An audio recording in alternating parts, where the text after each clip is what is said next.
Welcome to the Cycling Europe podcast. My name is Andrew Sykes. This is episode 27. Now, in 2015, I cycled from Tarifa in Spain, that's the southernmost point of mainland Europe, to Nordkapp in Norway, the northernmost point. It took me over 100 days. In 2019, Dr. Ian Walker, who's an academic at the University of Bath, completed the journey in the opposite direction, and it took him 16 days, 20 hours and 59 minutes. In the process, he became the fastest person ever to cycle across Europe north to south. That's no mean feat for a man in his mid-forties who'd only taken up ultra-long-distance racing a few years prior to breaking the record. I needed to find out how he did it. Yeah, so my name is Ian Walker. I do ultra-distance cycling for this last few years, having got into it from a long-distance running background. And I was about to say my spare time, when I'm not riding a bike, I do research as an academic on sustainability matters, but also to some extent I do research on cycling and transport matters. I came across your name last week online because I was trying to do some research into the race that takes place between Nordkapp and Tarifa, and I was trying to encourage somebody who organises that onto the podcast, but with no luck. And then I noticed the name Ian Walker crop up, and I noticed that you'd broken the world record for cycling from Nordkapp down to Tarifa, which immediately made me think, God, this is an interesting person to talk to. But your background is more interesting than that, because you do have this dual role of being a cyclist and having done quite a lot of research in terms of cycling as well. Yeah, and the two aspects have sort of come and gone over the years, or they've kind of twisted around each other in funny ways. So, I first really started riding a bike in any sort of way back when I was at university. I read a couple of Josie Dew books and thought, cycle touring looks really fun.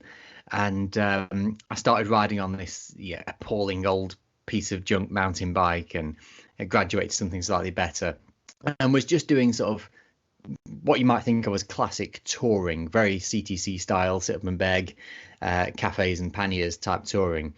And then I sort of drifted out of that a bit after I started work, but at the same time drifted into doing research on transport and doing research on cycling as a mode of transport and doing research on cycling safety.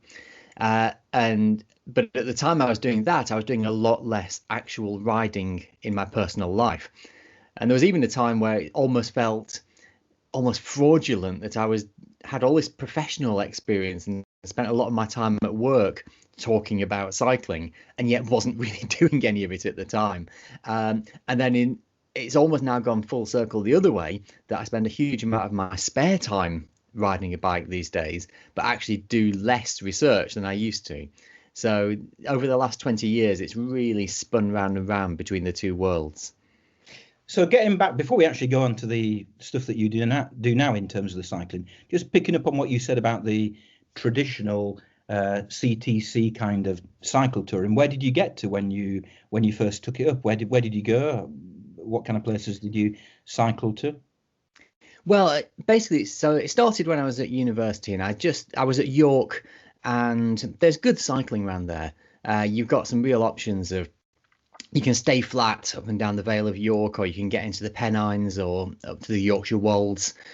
So I would typically, I'd say, I got to a point where I would do maybe 70-mile trips most weekends and just go out and go somewhere. What was quite nice with that is I could actually get back home in that sort of distance. So I grew up near Burnley, and could get back home from university for the weekend and in a 2-day trip. And I do that kind of thing, just sort of tootling along, just picking a point on a map and heading there, really. That's interesting. I was going to ask you actually, because listening to some of your interviews, you have a northern accent, and because I live down the Calder Valley, so not a million miles from Burnley. It's kind of over the hill. And also, when were you at York? Because I was a student at York as well. Oh, I was there 93 to 99. Okay, I was a little bit before that. What did you study there? Psychology. Ah, right. Uh, Okay. I- yes, I did a psychology degree and then stayed on and did a doctorate. okay, because I studied mathematics when I was there, and Ah. but there is you do a lot of statistical work in your research, don't you? Yeah, well, yes, and I teach statistics as well. So that's something I sort of stumbled into, really. It wasn't necessarily my favorite thing as a student. But like a lot of new psychology lecturers, I got landed with teaching statistics and actually found I really enjoyed it and found I got on quite well with the process of teaching it. And so it became a bit of a specialism. Right. So you kind of got into cycling with the cycle touring. You're doing your academic research. You did a PhD at York, yeah?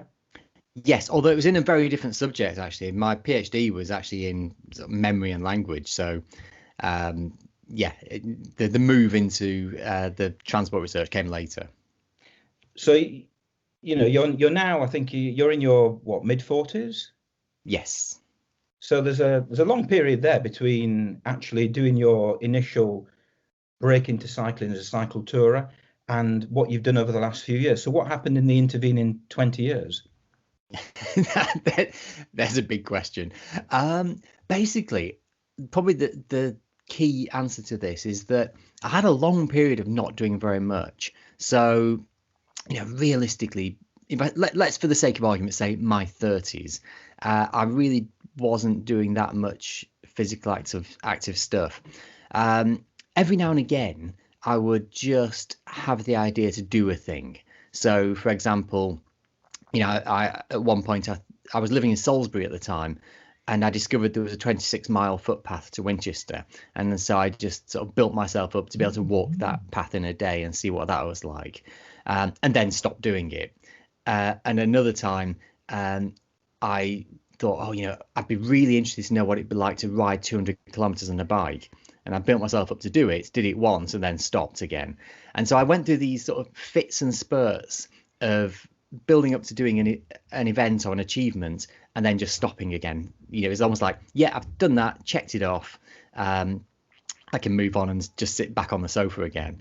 So my 30s were basically spent doing that. And then the thing that really changed was just on the verge of my 40th birthday. And it's hard to describe this without it sounding like some sort of midlife crisis.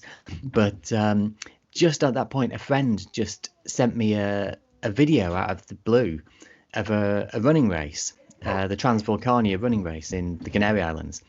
And he just said, should we do this? And it just looked incredible. And I thought, yeah, okay, yeah, let's do that. And at the time, I thought it was going to be another of these things where I would build myself up, do a thing, and then stop. But with ultra running, it turned out I'd finally found this thing that really excited me. And so I built up to it, did the event, and for the first time, didn't stop. For the first time, I carried on with that thing.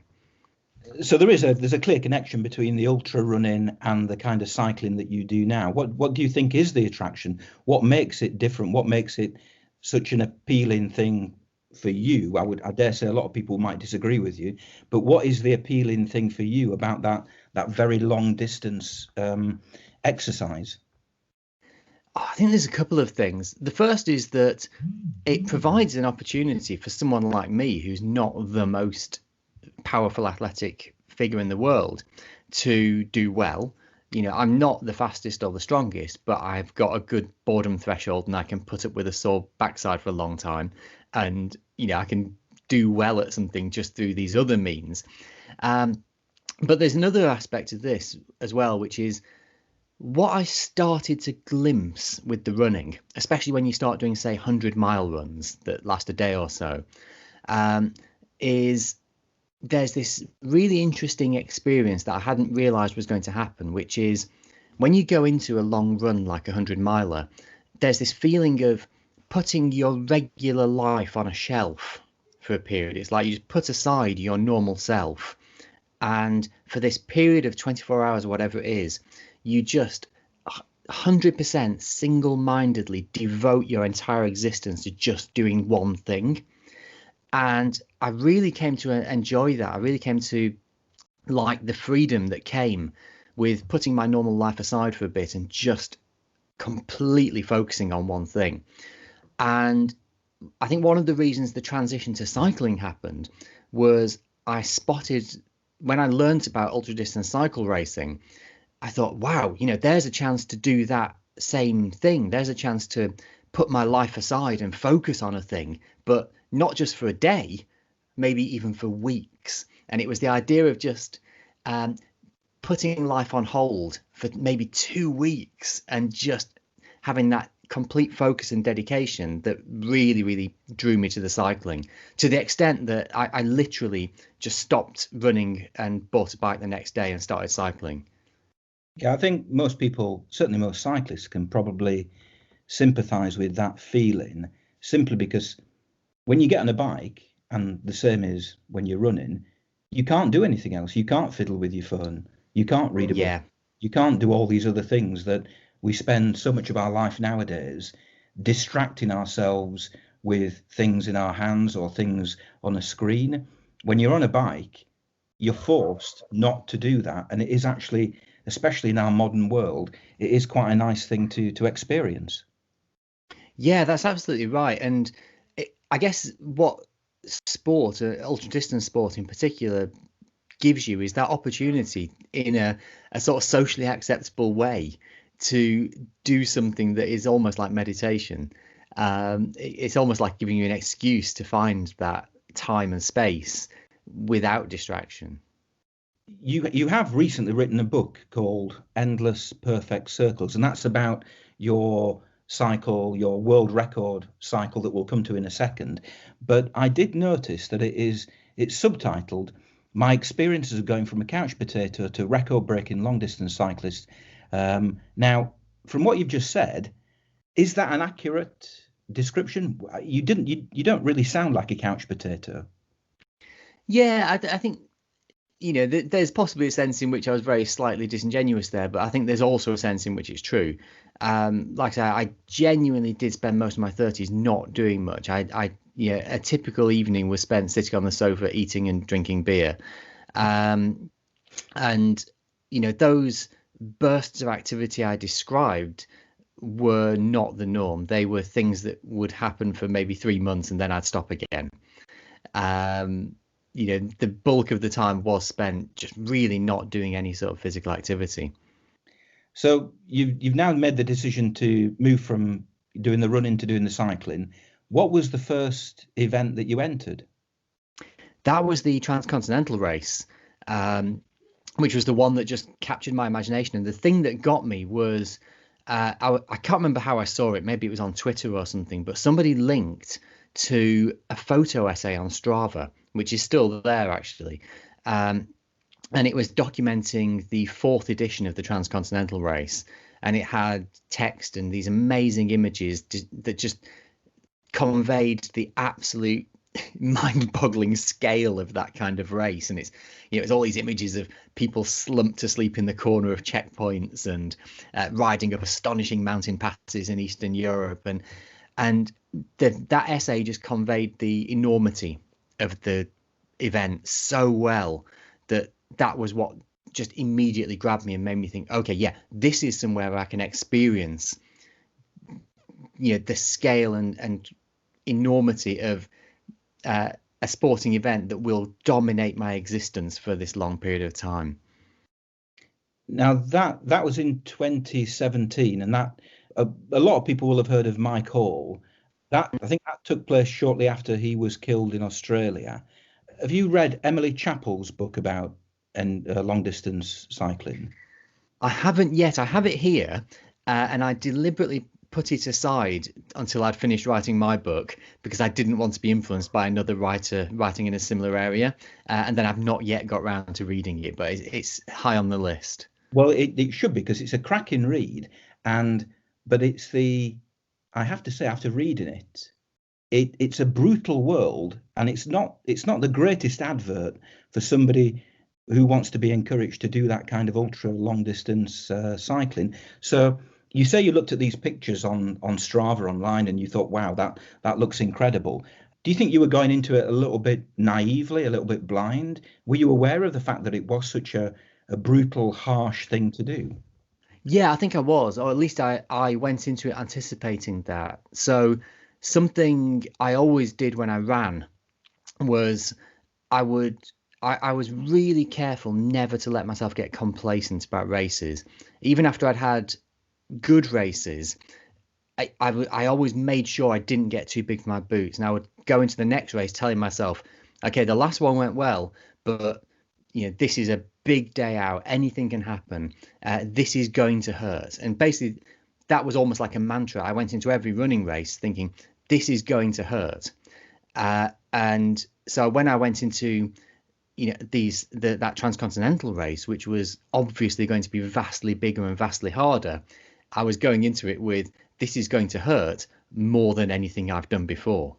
And I was really intimidated. I remember standing at the check-in at the start of the race in Belgium, and there was something like 300 other riders there, and I was just it was a real sort of not quite imposter syndrome, because I hadn't done anything at that point, but I was really daunted by looking at the other riders. Everyone was there. They all looked so fit. Everyone had these amazing shiny bikes that all looked nicer than mine.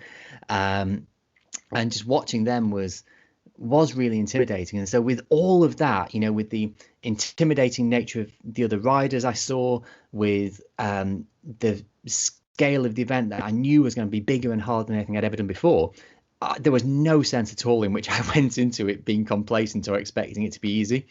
So if anything, it proved to be slightly easier than I anticipated, because I did finish. I was going into it with a real feeling of, there's a damn good chance I'm not going to finish this at all.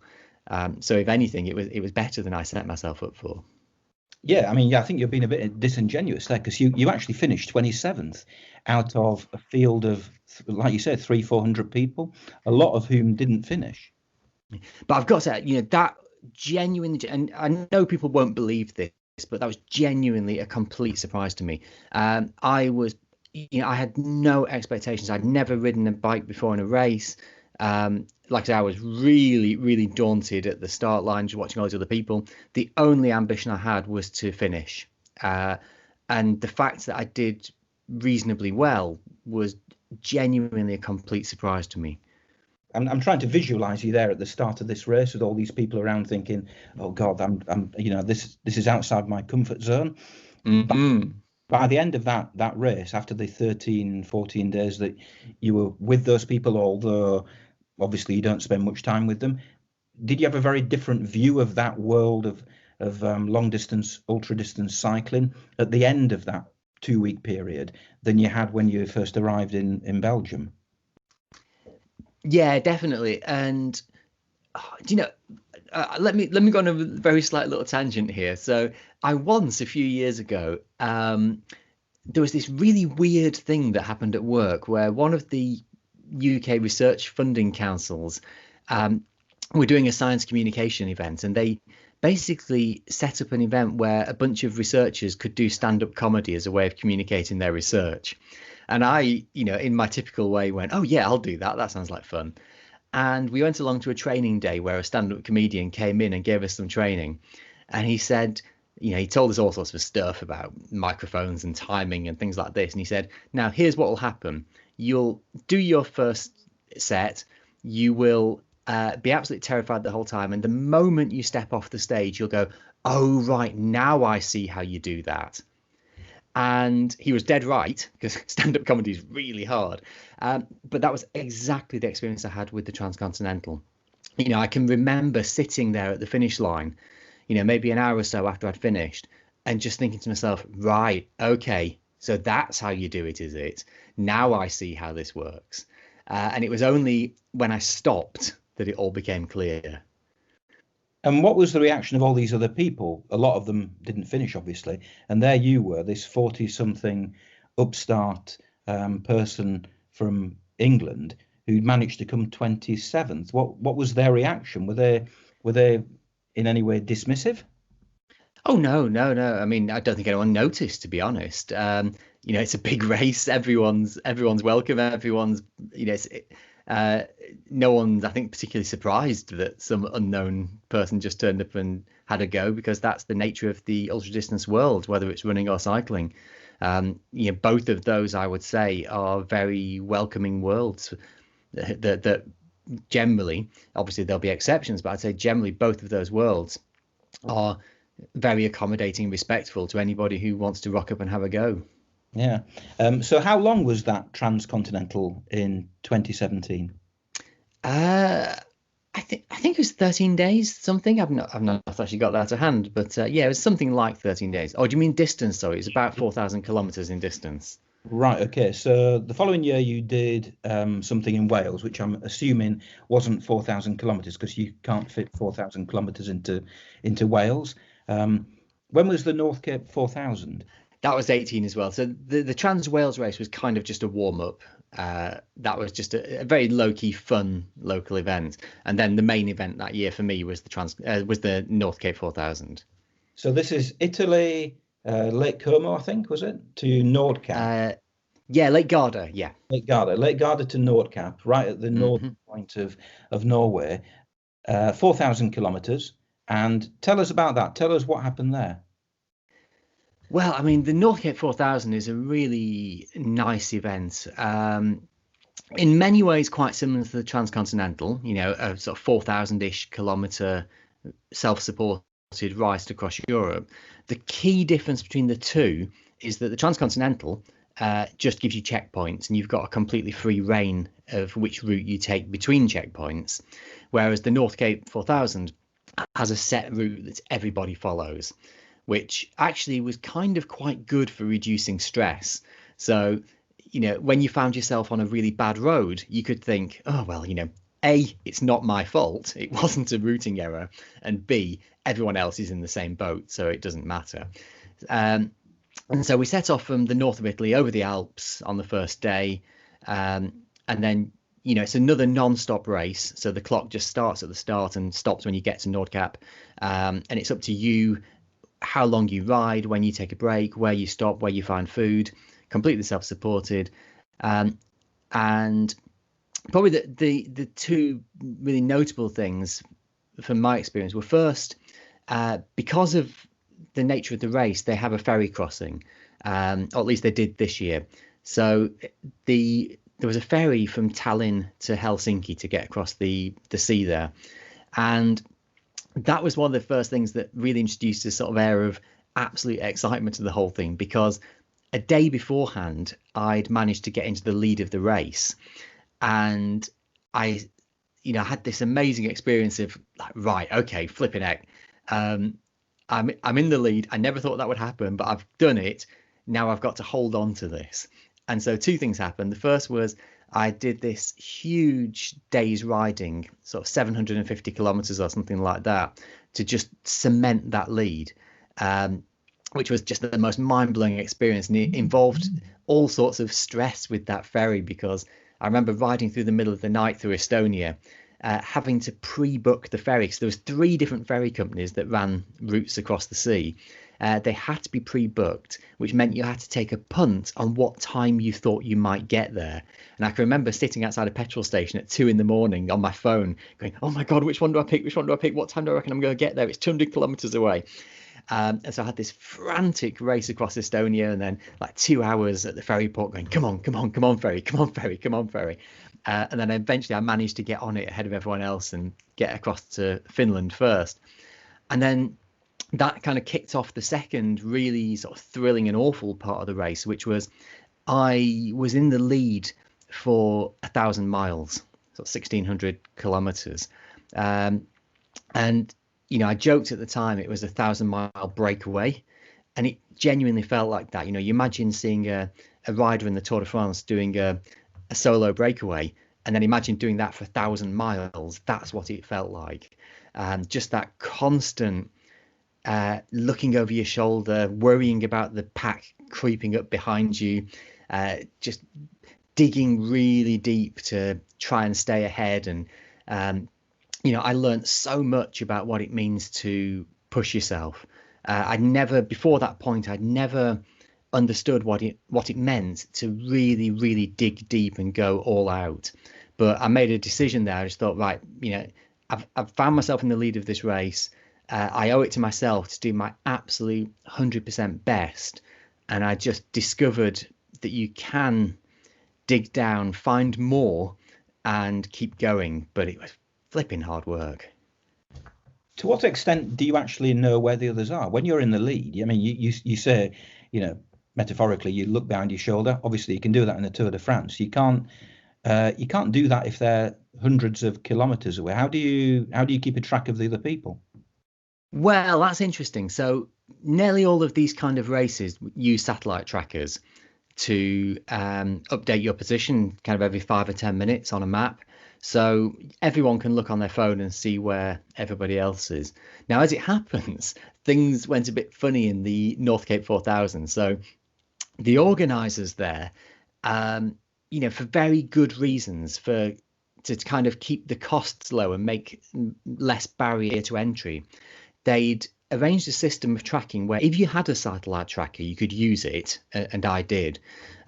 But if you didn't have a satellite tracker, you could do the same thing using your phone, for your phone to send updates of your position every few minutes. The problem was, it meant that if anybody was doing that, and quite a few people were, first, if they went into a zone with no phone signal, then their position stopped updating. And also, if they just turned their phone off, it stopped updating. And a couple of people were doing that in what I think was quite a tactical way. So a couple of the people up near the front of the pack kept turning their phones off and not updating their positions. So that added to the stress of the whole thing so much, because at least with the rest of the riders, I could see where they were, do some mental calculations and say, okay, yeah, so I reckon he's 4 hours behind me, so I need to do this. And whereas the two who kept turning their trackers off, they would just sit there on the map, not moving for maybe 6 hours, and then suddenly jump a huge distance. And that made it so hard to know what they were doing. And so we knew where each other were, except for these ones who were kind of hiding their positions a bit, which, didn't help my mental state. What month of the year was this in?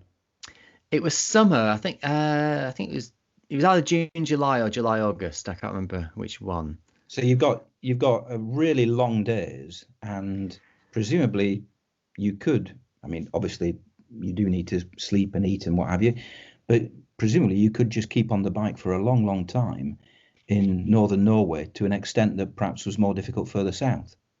Yeah, and I've got to say the midnight sun is so convenient for long distance riding. Just the fact you can just be riding at 2 or 3 in the morning and it's completely daylight is wonderful. The thing that took me by surprise was how cold it got. Even in the middle of summer, I was riding through sub-zero temperatures, and that caught me by surprise a bit. And I had one night in particular where it just got so cold.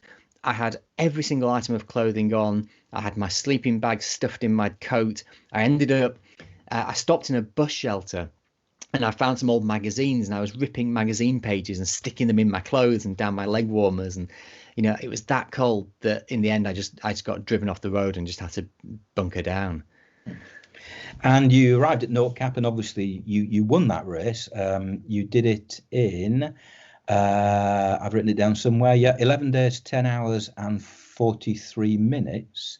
Were you a favourite? Do they have such things as favourites? Were there people who were expected to do better, worse?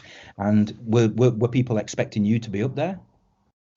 I don't think so. I think, again, it's like with most things in this ultra-distance cycling world, it's just a really low-key world.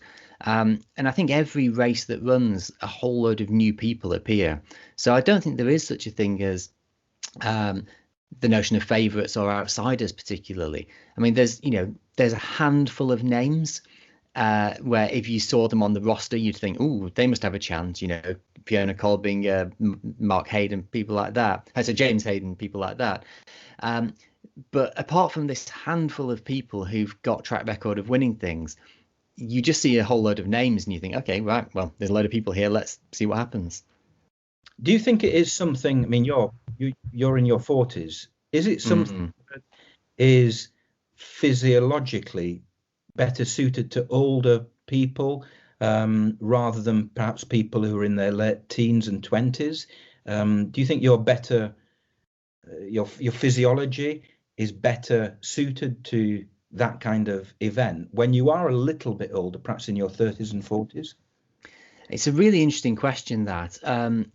I remember a lot of discussion about that in the running world, because there was always this observation that you'd get people who would maybe be marathon runners in their 20s who, as they started to slow down slightly, would come into ultramarathon and often do really well at it, because they'd be coming in with that great fitness and training from having done years of marathon, and then they had that opportunity to turn that to the ultra world and do well. I think what happened, the reason it's hard to answer definitively, is it's almost like we haven't had the controlled experiment. But that sort of thing happens a lot. You get loads of people who are fast runners or riders in their younger days who, as they start to slow, just naturally drift into ultra distance. But we've not got the counterexample. I don't think that there's enough 23-year-olds who are having a stab at ultra distance from the start for us to say, oh, older people's physiology suits it better, because we don't have the counterexamples of young people having a really good hard go at it to make the comparison. I think the other thing to consider is there's more than one thing that makes you good at ultra distance events. And actually, this is one of the reasons I really, really love the field. And one of the reasons I enjoy watching ultra distance races is the fact that there's more than one way to be good at it. So a person who's just got, say, raw physical power, obviously has some advantage. But that's not going to win. Like, for example, a really good example is that Northgate 4000 race. There were people in there who definitely were physically stronger than me, but they didn't come ahead of me. And it's because physical strength and just raw athletic ability, they're important, but they're not the only thing. You can compensate for that by being methodical, by being good at your timing, by being good at bike repairs, by being a great route planner, by having the ability to get by on less sleep. There's all these other skills or abilities that come into play. And obviously a person who's got everything will clean up. The person who's really disciplined and good at map reading and good at route planning and can get by on 3 hours sleep and has enormous physical strength, they're going to do great. But you can be good at it in lots of different ways. Yeah, this is all fascinating stuff, and we haven't actually got to the bit that we need to talk about, which is the world record. So you've won the Northgate 4000. That was 2018. So you have your credentials, as it were, to move on and do something like the world record. When did you become aware of the fact that there was a world record to break? This is cycling between Nordkapp and Tarifa, the northernmost and southernmost points of Europe. Well, what happened was I won that Northgate 4000, and I thought, right, I've got at least one more year, and I'm just going to go all out in this coming year. So this was sort of 2018 going into 2019. And I remember saying to my partner, look, I'm 44, as I was then. I'm 44. I've not necessarily got that much longer, being at the top of this. So I want to just go absolutely all out and have a go at something next year where I hold nothing back whatsoever and go at it 100%. And so I went out and I found a coach, because I thought, I want to leave no stone unturned. I don't want to look back in 20 years and think, oh, I could have just done better if I'd done this extra thing. So I got a coach, but at that time, this was kind of autumn 2018, I didn't know what I was going to do. I vaguely was thinking maybe I'd enter the transcontinental again, but whatever it was, I was going to do something, and I was going to do it really hard, but I didn't know what it was. So I found this coach, and then just as we first met, the coach is called Holly Sear, who's based over in Windsor, and we met for the first time. And just as we were talking, a few days earlier, I'd stumbled across the other Trans-Europe world record, which is the east to west record. And that had quite famously been broken by Sean Conway a couple of years earlier. Yeah. And then another rider called Lee Timmis broke it again in a supported ride. So I was kind of thinking of going for that, and I was planning to have a stab at breaking Lee Timmis's record, which I decided was just about achievable if everything went well. And so I floated this with my coach, with Holly, and we started talking about it and making a few plans. And then just out of the blue, as I was doing a bit of research and looking at the past records, I noticed the other one. I noticed the Nordkapp down to Tarifa record, and I thought, oh, okay, that might actually be better. And there were a couple of reasons. The first was the standing record felt a bit more achievable, so I had a bit more leeway in terms of the attempt. And the other thing that really made it appealing doing the north-south record was the Guinness records have to be 100% overland. You can't take ferries like I had the previous year. And so the east-west record was going to involve a lot of riding in Russia. And I was kind of nervous because everything I'd heard and read about riding in Russia suggested that the roads are pretty manky. And going to the north-south record, as well as having a bit more of a generous record to break, had this additional advantage that it was a lot less time in Russia. And so that also pushed me the other way. Yeah, I've obviously got an interest in the Nordkapp Tarifa route because that's the one that I cycled back in 2015. Although I went from Tarifa to Nordkapp, and it took me over 100 days. So clearly I was doing it in a very, very different way to what you did.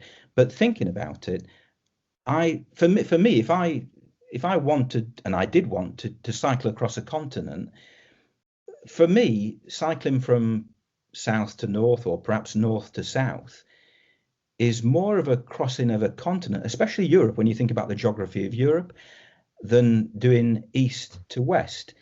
East to west is a bit of a, well, you start somewhere over in presumably Portugal and you finish kind of on the border with Russia, but it's in my mind it's a less defined thing. I actually quite like the idea, and it's far more appealing, that Tarifa Nordkapp route, simply because it has these two dead end points at which you need to connect. Yeah, I completely agree with you. And actually, I did mention that in the book about it, that, yeah, the east-west route, the eastern end is actually, sorry, the western end, so it is actually geographically satisfying. You know, it is the western point in Europe, near Lisbon, and it juts out into the sea, and you can't go any further. It was the eastern end that was the problem, that the Guinness route ends in Ufa in the Urals, which is an eastern point, but there's nothing that makes you say, oh, well, this is the easternmost point. So that end felt a bit arbitrary, and that was another thing that made the north-south route more appealing, as well as the less Russian highways and more achievable record. That geographical satisfaction that you just described did also grab me. Now, the other question, obviously, apart from the time it took us, the key difference was that we did it in different directions. What made you decide to do Nordkapp to Tarifa rather than Tarifa to Nordkapp? A big part of it was just simply the logistics. I thought, well, when this ride finishes, I'm going to be pretty tired and I need to get home. And getting home from the south of Spain felt a bit more simple and achievable than getting home from the top of Norway. Yeah, well, yeah, it certainly is. I'll agree with you there. Absolutely. So you've decided to do Nordkapp Tarifa. Presumably, what month of the year is this? August? July. Yeah. July. Oh no, sorry, no, that was the previous year. No, it was June. I set off on midday on Midsummer's Day. Oh, right. June. Okay, so presumably that was purposefully chosen as midsummer, with it being the north of Norway. Exactly. Yeah, I had to pick a time and date, and I knew I was going to do it in summer, so it just seemed kind of poetic to pick that time and date. Okay, well, the best time to choose, simply because the length of the days there, just 24 hours up at Nordkapp. The route that you took, again, different from what I took. Mine was kind of a meander where I thought it'd be most interesting, and places that I hadn't necessarily been to before. Our routes are similar right at the north of Norway, and then our routes are actually quite similar in Spain. a lot of people who do the route, they follow the coast in Spain, but we didn't. We kind of went up what I think of as the Via de la Plata and then across northern Spain, and you did that in reverse. But the rest of the journey, yours is far more to the east than mine. How did you go about determining that route in the first place? Well, a lot of time went into staring at maps. And I was trying to make the trade-off between a bunch of different things that would affect my time. Time was the number one concern, to the extent that the route ended up slightly longer than it could have been, but I believed faster. So obviously flat was an important thing. I tried to avoid as much climbing as possible, although Spain contains a surprising amount of up and down. Yeah. Avoiding cities as much as possible, because my experience is that going through a city is worse than going over a mountain for eating into your time, whilst at the same time trying to find enough places I could buy food and drink along the way. So that's one of the trade-offs. Distance, flatness, resources without going through cities, places where I could stop in my journey if I needed to. I was weighing up all of those things and just trying to find the best compromise, really. So in the end, it was 6,387 kilometers in 16 days, 20 hours and 59 minutes, which works out an average of 377 kilometers per day. And it was an unsupported ride. There was nobody following you in a van or anything like that? That's right. Yeah. And that was actually, so I'm going to stoke my ego a little bit here. That was actually my little secret unspoken challenge to myself. So I had the whole thing arranged, and the plan had been, if everything had gone completely according to what I wanted, then I would have been doing about 400 kilometers a day. Now, my backup plan, my sort of plan B, was to do more than 370 kilometers a day, because that's what the east to west record was supported. And so I had this little secret ambition that I told nobody, not even my partner, which was I would be so happy if I could do more than 370 kilometers a day unsupported, because that way I could definitely say I was the fastest person riding across Europe. Yeah.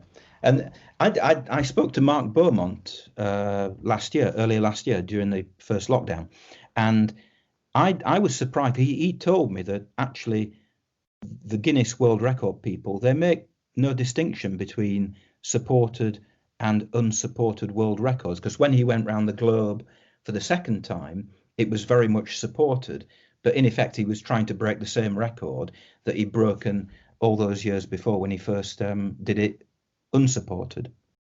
Yeah, and obviously I've thought about this quite a lot. I think in a sense it's disappointing, because obviously doing an unsupported ride is very different to doing a supported ride.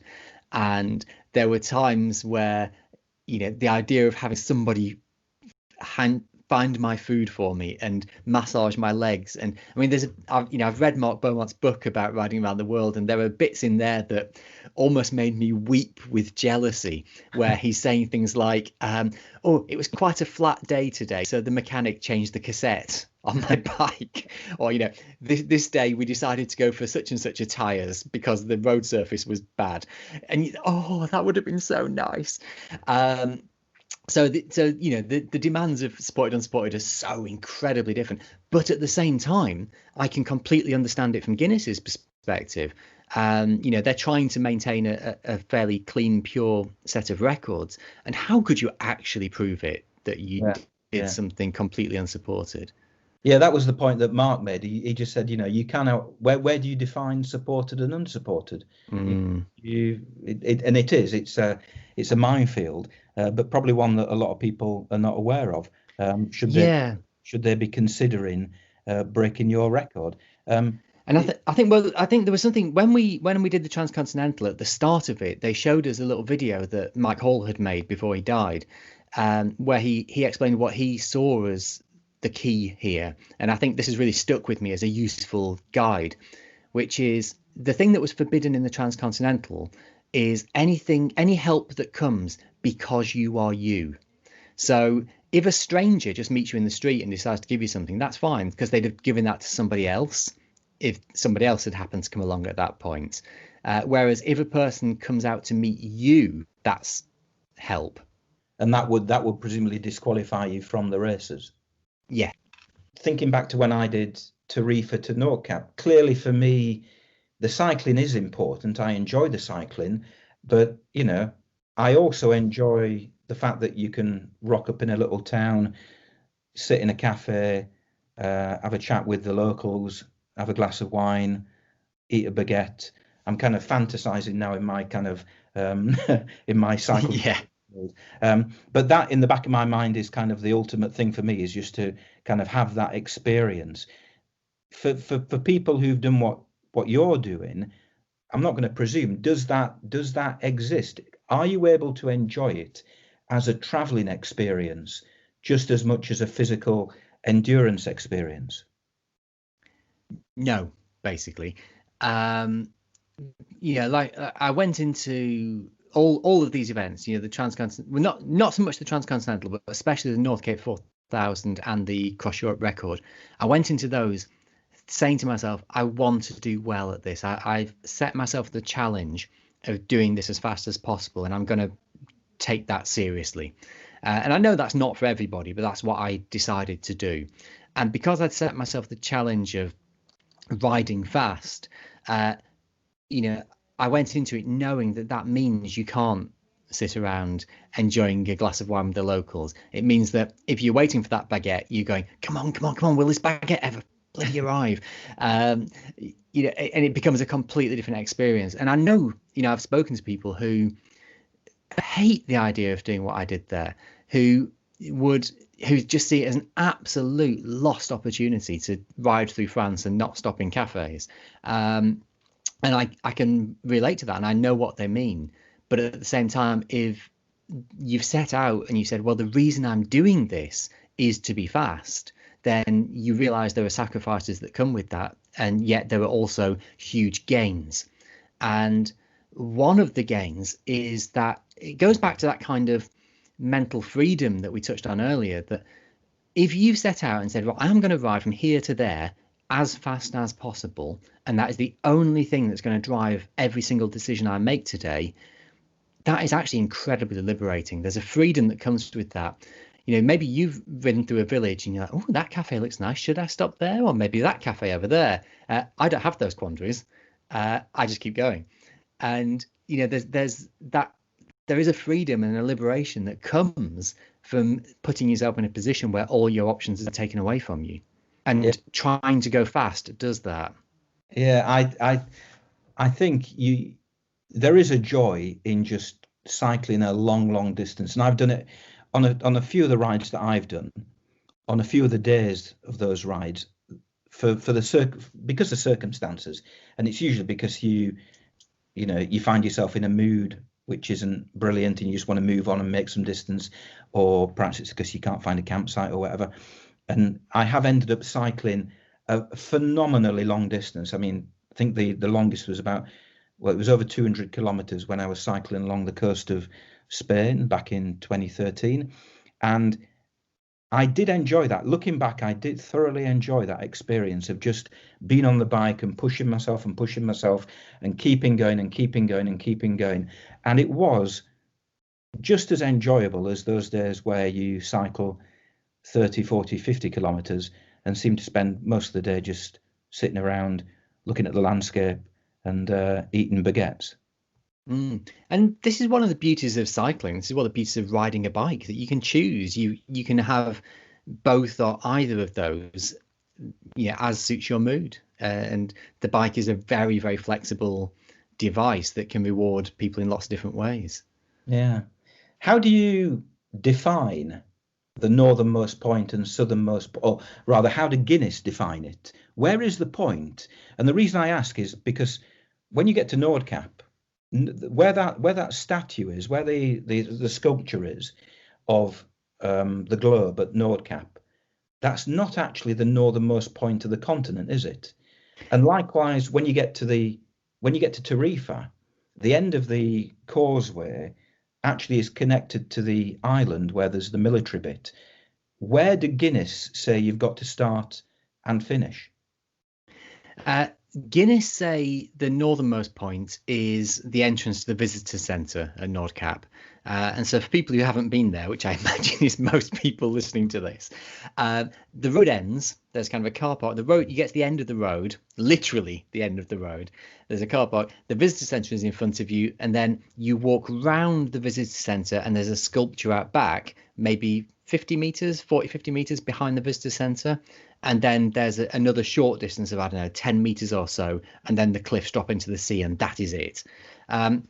So technically, the starting point outside the visitor centre entrance is maybe 50 metres from the very, very end of the continent. But it's the end of the road, which I think is the reason it's chosen. It's the furthest you could travel by road in Europe. And I think the same is at the southern end. So the southern end is defined as the causeway from Tarifa to the military island at the end. So again, it's as far as one is permitted to travel in Europe. Right, okay. Because when I did it, I actually made an effort to get onto the island, and eventually they did let me on, and I kind of went off down to the southern bit. So I'm very proud of the fact that I did start from what I consider the real southern bit of Europe. But then when I got to Nordkapp, I seem to have lost my enthusiasm for doing this, because when you get to Nordkapp, there is that little bit. There's another peninsula just to the west of Nordkapp, isn't there? Which actually is slightly further north. And you can walk on there. I think you could probably push a bike down there as well. But, after all those thousands of kilometres, I thought, oh, sod this.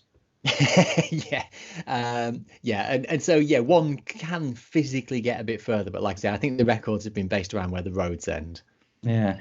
And if you were, you might refuse to answer this, but if you were to give some advice to somebody who wanted to break your record, what would it be? Oh, well, loads of things. And I would if someone came to me and said, I want to have a go at breaking it, I'd be more than happy to help them because, and again, one of the things I talk about at some length in my book is that the breaking a record isn't the good bit. Breaking a record isn't exhilarating, or at least it wasn't for me. For me, breaking a record was just a relief that nothing had gone wrong along the way. The good bit is the 6-12 months of preparation and training beforehand. That's the great bit. And so I'd help anybody who wants to have a go. There's loads of advice. There's sort of big advice and small advice. And the big stuff is about the mental preparation, I think, because I'm a huge fan of that old joke about ultra distance running and riding, that it's 90% mental and the other 10% is in your head. It's not really about your physical ability. It's whether you do well or whether you even finish a long ride. It's all down to your expectations and your ability to handle hardship. Because if you ride all day and then do it again the next day and do it again the next day, things will go wrong. You will have bad times. You will go through points of feeling unbelievably low, and it's just possible, in fact it's quite probable, that some of those periods of feeling very bad will coincide with passing railway stations where you can bail out. And so it's having the fortitude and the mental strategies to cope with the bad side. Part of that comes from experience, and part of it comes from anticipation and planning and working through. So a huge part of my advice would be about practicing and planning for the worst and readying yourself for when it gets hard, because it will get hard. And then otherwise, I'd have all sorts of specific advice about route planning. Route planning is a difficult one for something like this, because you have to make trade-offs in terms of what you're comfortable with. If you want to go fast, which is what I was aiming for, then there is unfortunately a price to be paid for that, which means you have to go on some bigger roads. The fast roads to the big roads in most cases. And so I spent a lot of time, especially across the Baltic states and Poland and places like that. I spent a lot of time on really quite substantial highways with a lot of trucks and cars. And that made the journey less safe, to be honest. But that was one of the trade-offs I had to make for speed. What do you think is the minimum time you could do it in? I mean, you did it in nearly 17 days, 16 days, 20 hours, 59 minutes. Do you think it would be possible to do it in 14 days? I think you could approach that if everything went well. I think, well, I mean, so there's two key facets I'd say here. The first is I had the most appalling headwinds. I had like a week or more across Central Europe. So all of Lithuania, Poland, all of Germany, most of France. I had the most shocking headwinds just from the start of the day till the end of the day, grinding into these gale force headwinds. At times I was struggling to do 20 kilometers an hour on the flat, just, painful, agonizing, just completely focused on the next lamppost. Riding 400 kilometers, one lamppost at a time. And it was unbelievably hard work. So if you were lucky with the wins, then I reckon you've shaved a day off already. And then maybe if you had an amazing support crew and you responded well to being supported, that might shave some time off as well. Yeah. Do you know of anybody who is planning to do it? No, I don't. I mean, basically, things have kind of fallen out quite well for me in a horrible way, because obviously you can't have a go at the moment with COVID restrictions. Yeah. And then my plan then is to start a new Cold War so that nobody's allowed into Russia, and then I can keep the record for as long as I want. Yeah. Well, that's one kind of positive way of looking at the current lockdown. So what is next after lockdown 3 finishes? Are you going to return to the sofa and eat crisps and drink beer, or are you going to keep this up and are you going to challenge yourself again, or are you going to retire? That's kind of up in the air at the moment. I mean, technically, I've got a place in the Trans-America race rolled over from last year, which got postponed. I'd be very surprised if that goes ahead this year, just with COVID and so on. So things are still up in the air. This is a little bit of an aside, but I think it's an interesting thing to think about. Earlier on in lockdown, I tried to set myself a different challenge. I thought, I've got all this fitness and experience, but we're locked down. We can't really go far from home. And I decided I'd try an interesting challenge of, could I ride 3,000 kilometers in a week without going more than 25 kilometers from home? And so I set out early in the morning and just started riding, and I just did loops, and at every junction, I'd just go, which way do I feel like turning? I feel like turning right, I'll do that. And I just went round and round and round. And every sort of 100 kilometers or so, I'd drop back home, grab a bite to eat, clean my teeth, back on the bike, go and do another 50 or 100 kilometers. And I thought, this would be great. I'll easily clock up 3,000 kilometers this way without going anywhere. And then I gave up on the second day. And then a few weeks later, I had another go, and I gave up on the second day. And what was interesting was how unbelievably hard it was to ride 400 kilometers a day when I had nowhere to head for. When the riding just became purposeless and I didn't have a destination, then suddenly these distances that I knew I could do became really, really, really hard. And so it was one of the most interesting explorations and interesting discoveries about the importance of having a destination for riding. And it really brought home how riding for its own sake can be quite unsatisfying. There needs to be a destination, at least for me. So that's quite a long answer of saying, I know I've nothing on the horizon at the moment, but I learned something very interesting when I tried to set myself something as a challenge for this year. Yeah, but that also connects with what we were saying earlier about the fact that cycling Tarifa to Nordkapp or Nordkapp to Tarifa, you do have a fixed point in your mind and you're frequently thinking about it. You've seen images of it. You might have been there before in your case. Whereas that east-west route, well, you kind of have a nondescript town in Russia to think about in the Urals where there's nothing really there which says or shouts, yes, this is the edge of Europe. I think that's why I like these point-to-point cycles, because you do have that point to aim at. And it does, you're right, it keeps you going. Just to cycle endlessly without a destination in mind, I think, well, I don't think I would enjoy that at all. Yeah, well, as I found twice, I just quit on day 2 because you're sore, you're tired, your neck aches, and you think, what is the purpose of this when I'm not actually going somewhere? Yeah. No, that is, of all the talks I've done on these podcasts, I think, the last hour has been one of the most interesting, because it's an area of cycling that I hold in great reverence, because I don't think it's something I would ever be able to do. I mean, in fact, I'm certain I would never be able to do it myself, just in terms of the level of fitness that is required.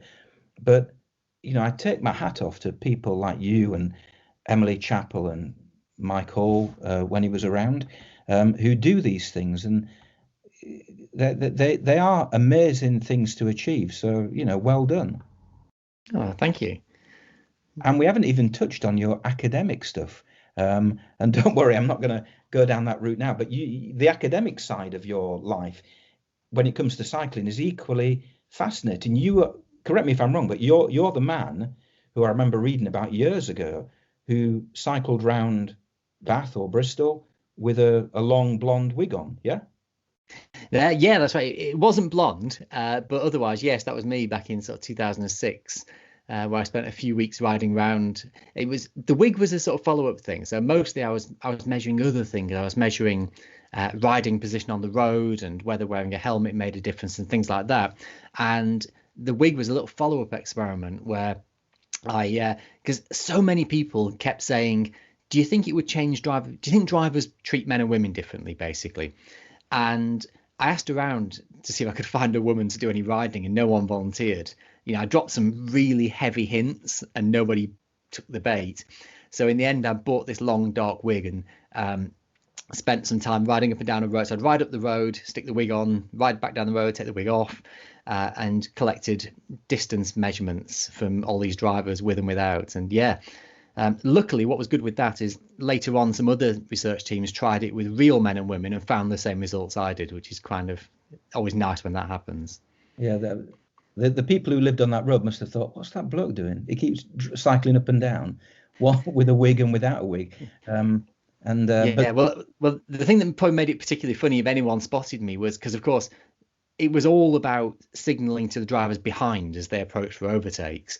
So, but the reason it probably looked particularly strange is that I had a beard at the time as well. So if you saw me from the front, then suddenly there was this transition from a quite feminine look behind to this bearded chap at the front, which must have been very strange to people. A very clever thing to do in terms of getting publicity, because that's presumably why it made the newspapers, because you stuck a wig on. Well, do you know, the bit that actually got all the publicity wasn't that. That was always mentioned at the side. The bit that got all the attention was the finding that drivers got a bit closer when I wore a helmet. And that's the bit of that study that still rattles on all these years later, because a lot of people don't like that finding very much. Yeah. Oh God, we could talk, seriously, we could talk for another hour about this, because I think it's fascinating stuff. Perhaps I should go and read some of your academic papers, but just to finish off with, the book that you wrote about the cycle is called Endless Perfect Circles, and presumably that's available on Amazon, etc. Yeah, absolutely. Most bookshops should be able to get it. Amazon have it in stock. And I've got to say, although obviously I would say this, I'm really happy with the book. I think it works on a lot of different levels. I think for people who are interested in having a go at long distance riding, then obviously there's a huge amount in here for you. There's stuff on the mental side, but there's also loads of practical advice. But what's been really gratifying is a load of non-cyclists have been extremely positive about reading it. And actually quite a lot of people have, people who don't do any sort of cycling at all, they found they've almost been treating it like a self-help book, because, like I say, to ride for long distances is a mental game. It's about coping. It's about dealing with hardship. And because I talk about that quite a bit, people have got in touch with me and said things like, this has helped me deal with personal problems, because I've been employing those same strategies that you talk about, and it's got me through some difficult times. So that's been the really gratifying thing about putting this out there. Where does the title come from? Endless Perfect Circles? It's something I just find myself thinking about when I'm riding. Sometimes when I'm riding and I'm just in the zone, I just sort of fall into this almost meditative state of comfort and being at one with the activity. And I just get this feeling of my feet going round in these endless circles, and the wheels go round in their endless circles. And it just feels like there's this sense of flow and continuity through my body, through the bike, through the road. And so the title was an attempt to try and capture that. No, I haven't read it myself yet, but I'll certainly get hold of a copy and have a read, because it does. If it's anything like the conversation we've just had in the past hour, it will be a fascinating read. Oh, it's even better than this. Okay, well, thanks for talking to me. Oh, thank you so much for the invite.